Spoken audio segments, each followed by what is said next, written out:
상쾌한 아침 원주에서 출발합니다.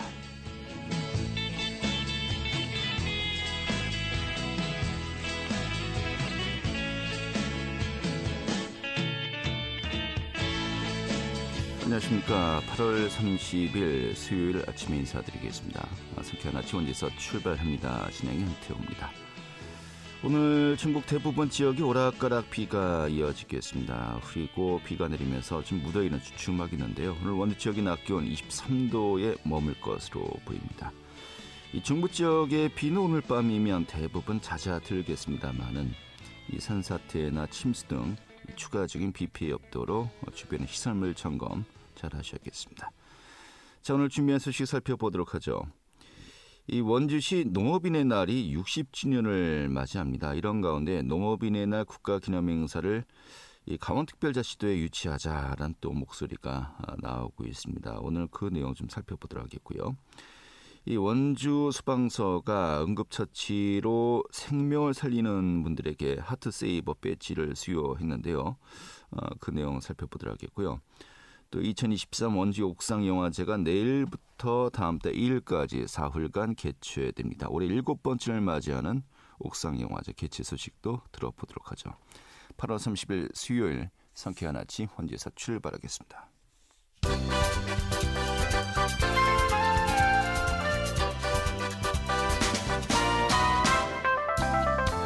오늘의 뉴스입니다. 내달 1일 정시 개통되는 태백선 ITX 마음열차 노선 안에 기존에 없던 경기도 양평군 소재 양동역이 추가되면서 강원도와 도내 5개 시군이 반발하고 있습니다. 태백선에 해당 노선이 운행되면서 도내 노선 관통 지자체들이 한국철도공사에 연간 손실보전금을 15억 원 지급하기로 한 가운데 이 경기권의 역사가 사전에 협의 없이 추가되면서 형평성 논란을 낳고 있는 것입니다. 이 국가유공자 우선주차구역이 강원특별자치도청 등 강원도 내 공공기관에 마련되었습니다. 이 강원특별자치도는 전국의 광역지자체 17곳 가운데 최초로 관련 조례를 제정해서 시행에 들어간 것이어서 주목받고 있습니다. 이 도청은 청내 주차장에 파란색 바탕 주차면에 국가유공자 우선이라고 쓰여진 주차구역을 마련하고 28일부터 시행에 들어갔습니다. 이 그동안의 국고 보조 사업으로 추진했었던 지방하천 정비 사업을 강원자치도 출범에 맞춰서 독자적으로 추진키로 했습니다. 이에 따라서 내년부터 10년 동안 9,800억 원을 투입해 이 도내 지방하천 246개 2,991km 가운데 56개 하천 144km를 정비하기로 했습니다. 매년 1년에 850억 원씩 투자해서 대 6개 지구씩 정비 사업을 시행하며 이 첫 번째 사업으로 내년에는 신촌천 등 4개 지구를 정비할 예정입니다. 오늘의 뉴스였습니다.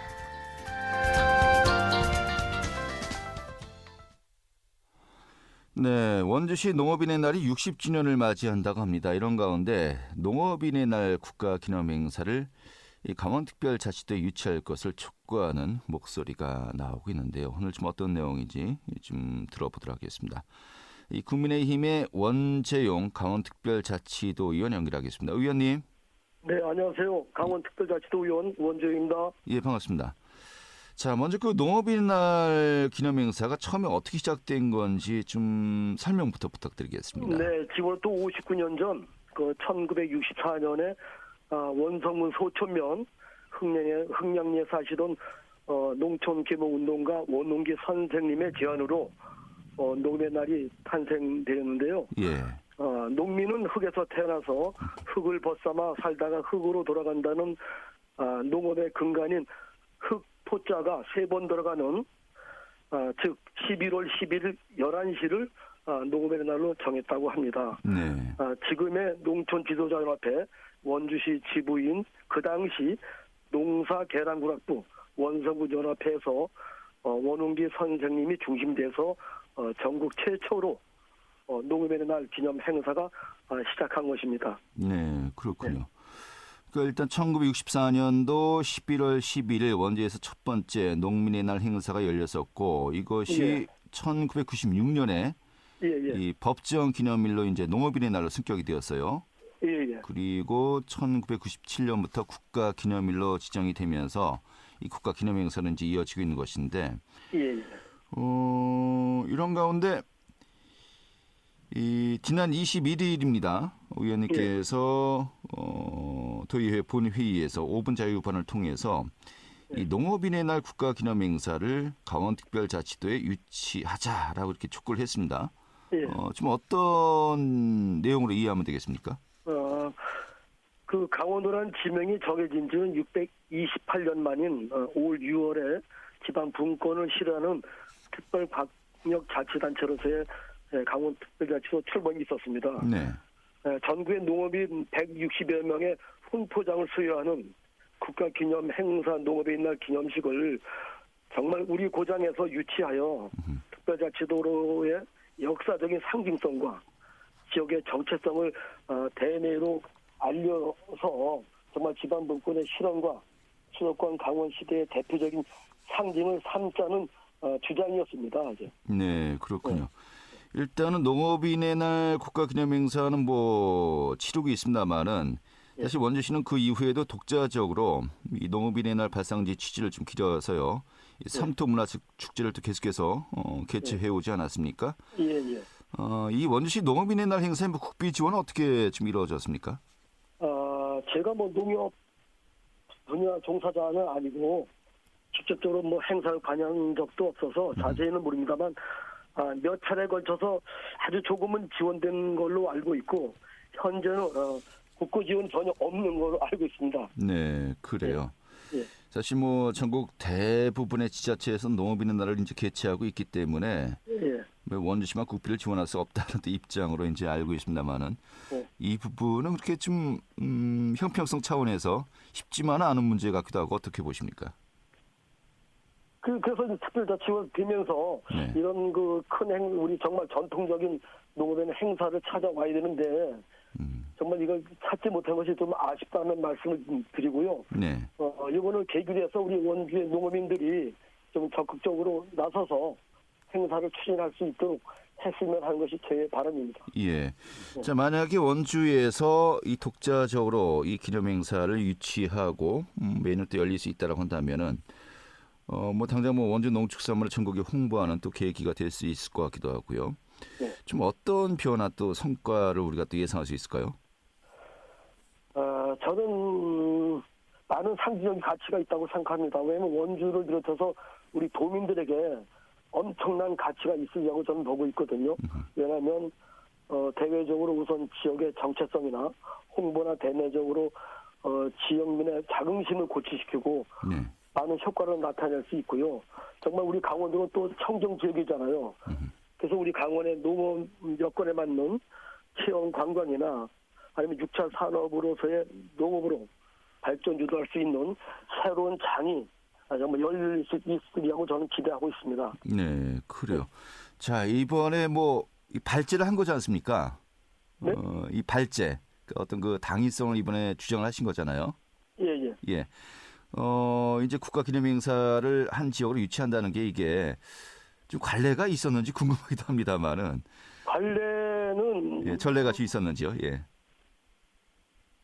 관례는 있었는데요. 예, 예. 근데 이게 이제 국가기념 행사인 농업의 날을 행사 이곳에서 우리 원주에서 예. 정말 할 수 있으면 치밀한 계획을 가지고 해야 되는데 네. 이게 지금 조금은 걱정이 되고 있습니다, 사실은. 어떤 걱정이 있습니까?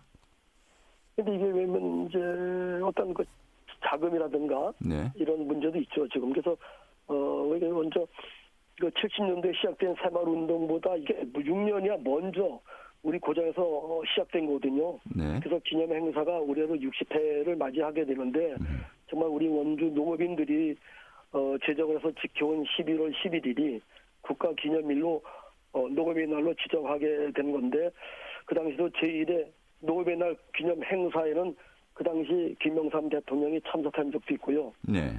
그래서 농업의 날을 많이 축하를 해주었습니다. 그래서 11월 11일을 정말 국가기념일 농업의 날로 제정을 하는데 누가 뭐래도 우리 원주 농민들이 공이 가장 컸다고 저는 생각하고 있습니다. 네, 알겠습니다. 자, 그런 가운데 국가기념행사 유치를 이제 하자는 거지 않습니까? 예. 지금 향후에 어떤 계획, 좀 일정들이 필요하다고 보십니까? 그 국가기념일을 원주에서 행사라면 아까 좀 전에 말씀드리면 그 당위성이 정말 굉장히 클 수 있고요. 확실한 전략과 치밀한 계획을 가지고 행사에 임해야 되는데 네. 정말 해마다 습관적으로 이루어지는 집안 잔치가 아니고 정말 유서 깊은 우리 농업의 날 발상지 원주에서 하는 것은 정말 다르구나 느낄 수 있도록 전환이 필요한 시점이고요. 네. 지금까지 농업인 관계자분들이 자발적 참여를 통해서 축제를 해왔는데 이제는 축제 전문가가 나서서 자문이나 참여를 통해서 우리 기념 행사를 해서 정말 차별화된 행사를 해야 된다고 저는 생각하고 있습니다. 알겠습니다. 이 당장에 다음 달이군요. 9월에 삼토 문화제, 삼토 페스티벌이 이제 열리지 않습니까? 네. 어떻게 보면 이런 그 유치 전략의 당위성을 또 증명하기 위해서요. 예. 이 삼토 문화제 또 성공적인 또 개최도 그만큼 중요하지 않을까 싶네요. 네. 예, 알겠습니다. 네, 오늘 이렇게 정리하겠습니다. 고맙습니다. 네, 고맙습니다. 네, 국민의힘의 원재용 강원특별자치도 의원이었습니다.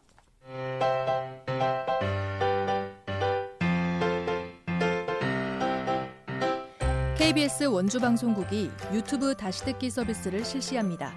매일 아침 강원 영서남부권의 뉴스와 정보를 전해드리는 상쾌한 아침 원주에서 출발합니다는 KBS 원주라디오 유튜브 채널을 통해 다시 들을 수 있습니다.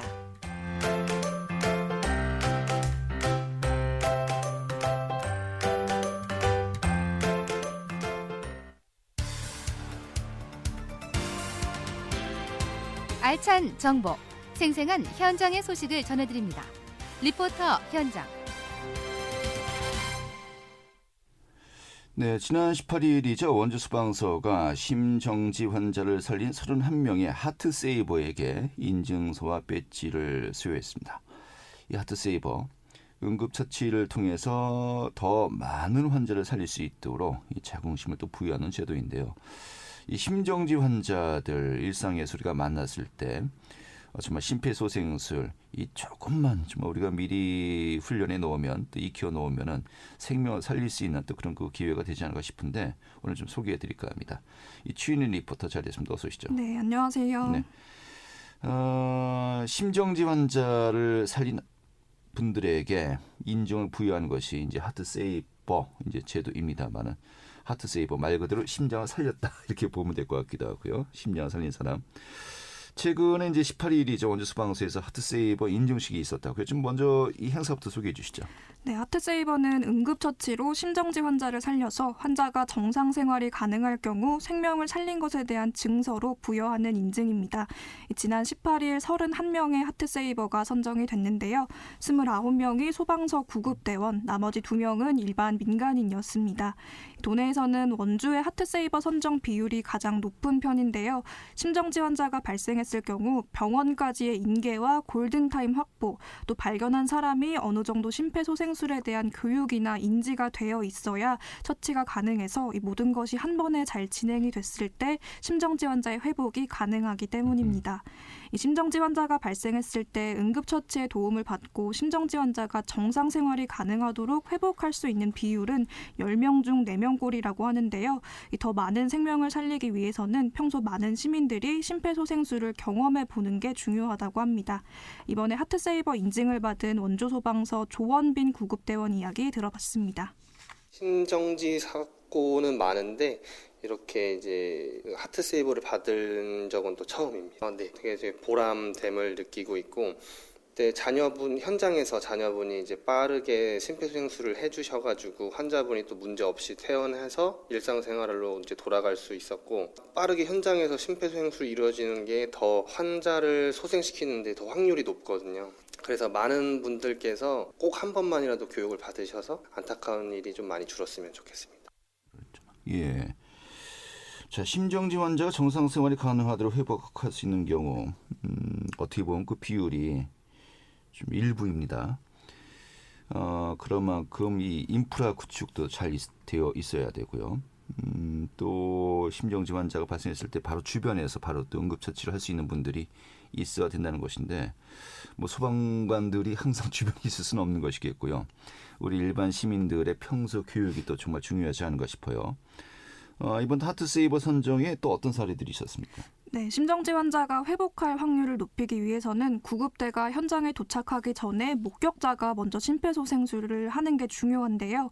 이번에 하트세이버로 선정된 일반인 2명의 경우 새벽에 심정지 환자를 발견한 자녀가 심폐소생술을 빠르게 한 덕분에 환자가 회복 후 문제없이 일상생활로 돌아갈 수 있었습니다. 또 직장에서 심정지 환자를 목격한 동료가 심폐소생술 조치를 한 덕분에 환자를 살릴 수 있었는데요. 119에 신고하면 구급대 에서 처치법에 대해서 안내를 하긴 하지만 교육 경험이 실제 있는지에 따라서 잘 수행할 수 있는 정도가 다릅니다. 30분 이내로 여러 번 반복해야 해서 생각보다 힘도 많이 들어가고 또 방법을 잘 알고 있는 게 중요한데요. 원주소방서는 심폐소생술 교육을 통해서 안타까운 경우가 줄었으면 좋겠다고 강조했습니다. 또 원주소방서는 심폐소생술에 대해서 알고 있는 시민은 많은데 이 심폐소생술을 활용할 때 사용하는 심장충격기인 제세동기의 사용을 어려워하는 시민이 많아서 이 제세동기 사용에 관한 교육을 늘릴 계획입니다. 원주소방서 조성식 위급 담당 소방이 이야기 들어보겠습니다.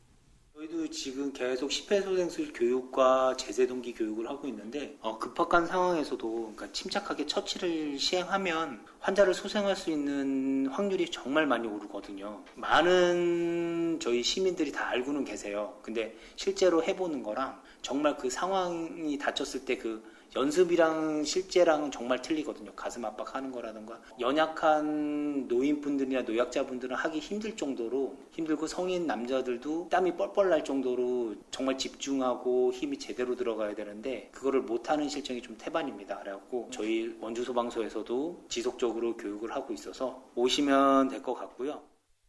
네. 자, 이런 가운데 일반 시민들이 참여할 수 있는 심폐소생술 교육 프로그램 좀 많은 분들이 함께했으면 좋겠는데 원주 소방서에서도 운영을 하고 있어요. 좀 소개 좀 해주시죠.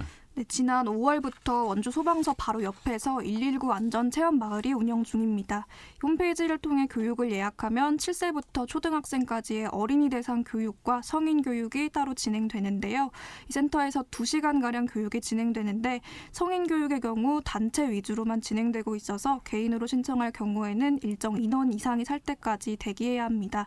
심폐소생술과 기도마킹 응급처치법 그리고 각종 사고에 대비한 안전 요령을 배울 수 있습니다. 네, 자 일단은 성인들 같은 경우 이 소방서에 또 센터에 연락을 해서 일단 일정 그 인원이 찰 때까지 일단 기다리면 되는 거니까 저도 한번 신청을 해봐야 될 것 같습니다. 항상 좀 이 부분 좀 교육을 받고 싶다라고 했는데 정말 이제 그 욕구가 충분히 찬 것 같네요. 알겠습니다. 오늘 이렇게 정리하죠. 잘 들었습니다. 네, 감사합니다. 네, 주인의 리포터였습니다.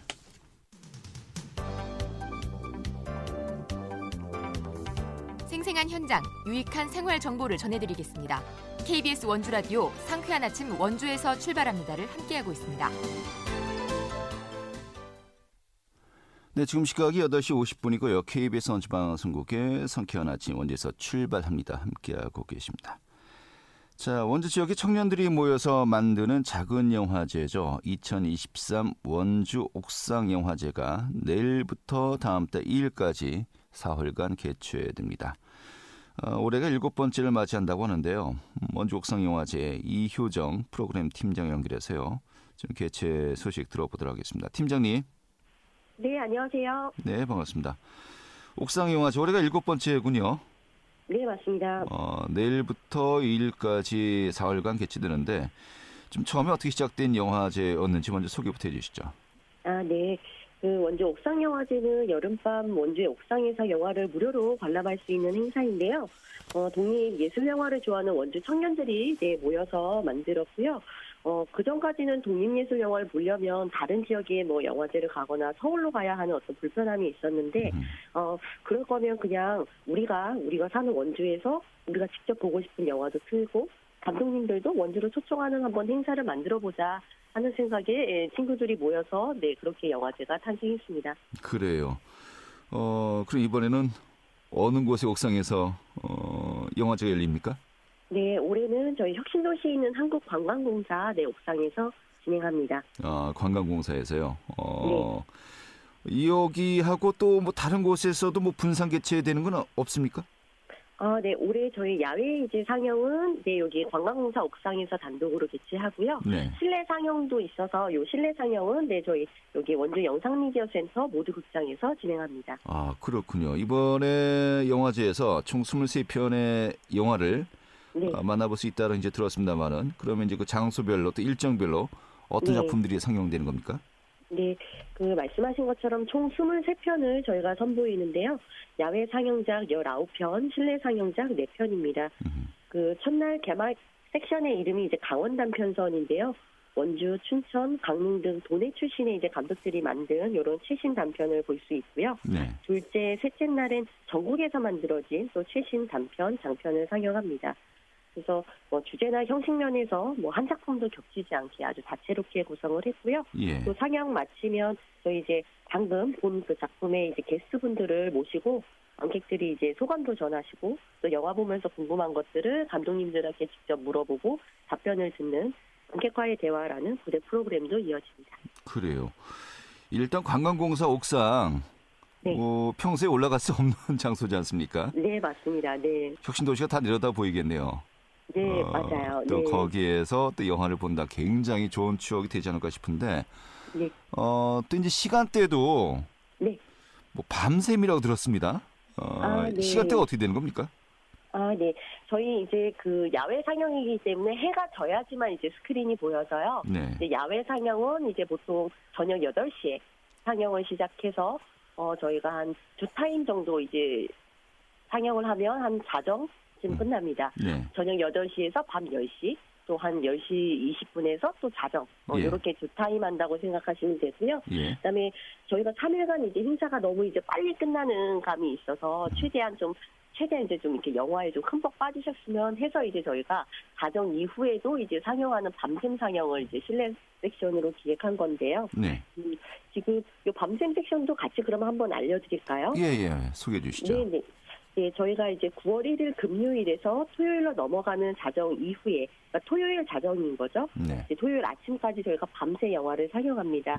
요거는 이제 실내 상영이어서 관광공사 옥상이 아니라 원주 영상미디어센터 모두극장으로 오셔야 하는데요. 아하. 이게 이제 극장 내 좌석수가 한정돼 있어서 저희가 이제 선착순으로 좀 사전 예매를 받았는데, 현재 일단 조긴 마감된 상태예요. 근데 또 행사 당일까지 또 일부 또 사정상 취소하시는 분들도 또 계실 수 있어서 혹시 이제 추가 관람을 원하시는 분들이 있으면 저희 영화제 사무국으로 문의해 주시면 안내해 드리겠습니다. 알겠습니다. 정리를 한다면은 저녁 8시부터 자정까지는 한국관광공사 옥상에서 영화제가 이제 상영되고요. 네, 맞습니다. 그래도 아쉽다 하시는 분들 이 자정부터 또 아침까지 영상미디어센터로 옮겨서 또 영화 관람이 가능하다. 이렇게 좀 네. 일정을 짠 거로군요. 네, 맞습니다. 알겠습니다.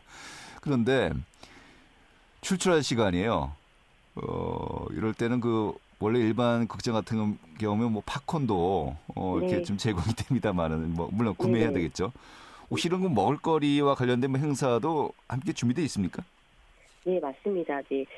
저희가 이제 말씀하신 것처럼 좀 이제 야외에서는 좀 자유롭게 좀 이제 먹거리랑 같이 이제 영화를 이제 같이 이렇게 좀 풍성하게 즐길 수 있게 저희가 이제 먹거리도 좀 뭐 맥주도 있고요. 음료나 소세지, 컵라면 같은 간단한 먹거리 부스도 운영하고 있고요. 네. 또 영화제 굿즈나 뭐 이런 것들도 이제 와서 구경하실 수도 있고 저희가 이제 혁신도시에서 이제 저희가 하면서 이게 이제 혹시 접근성 면에서 조금 혁신도시에서 이제 또 귀가하시는 게 불편하실 수도 있어서 그 공사에서 좀 협조해 주셔서 올해 저희가 처음으로 작지만 좀 미니 이제 셔틀버스도 좀 운행을 합니다. 네. 그래서 요일별 마지막 상영 후에는 저희가 한 17명 정도 탑승할 수 있는 미니 셔틀버스를 준비했는데요. 요거를 이제 이용하시면 귀가하실 때 좀 원주 시내 주요 노선을 저희가 이제 뭐 터미널이나 뭐 예. 원주역, 만종역이나 이런 단계동 이런 주요 노선별로 운행할 예정입니다. 알겠습니다. 자, 옥상에 몇 명이 올라갈 수 있습니까? 지금 저희가 이제 그 공간에서 최대로 지금 저희 있는 건 한 150명 내외 정도 생각하고 있습니다. 150명 관객 기준으로요. 네, 맞습니다. 그러면은 뭐 티켓이 따로 있나요? 아니면 뭐 그냥 방문하시면 되는 겁니까? 네, 저희는 이제 전체 무료 상영이어서 그 상영 시간에 맞춰서 저희 식상 장소로 오시면 됩니다. 별도의 어떤 사전 예매가 있지는 않습니다. 아, 그래요. 그러면은 전직 관람하고 싶습니다. 8시부터 상영이니까 뭐 최소한 7시 반까지는 가야겠네요. 그렇죠. 네. 예. 한국관광공사로 이제 가면 되는 겁니까? 네, 맞습니다. 야외 상영 같은 경우는 요 시간 맞춰서 오시면 되는데요. 네. 올해 저희가 이제 혹시 일찍 이제 와주시는 분들도 있어서 일찍 한 반 시간 전에 도착하시는 관객분들한테는 저희가 관객 참여 이벤트를 또 하고 있어요. 네. 그래서 저희 이제 토끼가 영화제 마스코트인데요. 이렇게 토끼를 분장한 친구가 이렇게 먼저 오신 관객분들 대상으로 영화제 이제 어떤 관련 퀴즈 같은 거를 맞추는 이벤트를 하고 있어서 네. 또 여기 참여하시면 저희가 또 선물도 드리고 있습니다. 알겠습니다. 기억해 두셨다가 저녁들 드시고 좀 이런 저녁 드시고 7시에서 7시 반까지 한국관광공사로 방문하시면은 좋은 추억을 이 늦여름에 가질 수 있는 그런 기회가 되지 않을까 싶네요. 가족 단위도 좋고 연인 단위도 좋을 것 같네요. 알겠습니다. 네, 맞습니다. 네, 오늘 이렇게 정리 아주 잘 들었습니다. 네, 감사합니다. 네, 원주 옥상영화제 이효정 프로그램 팀장이었고요. 자, 8월 30일 수요일에 상쾌한 아침 원주에서 출발합니다. 오늘은 여기서 정리하도록 하겠습니다. 고맙습니다.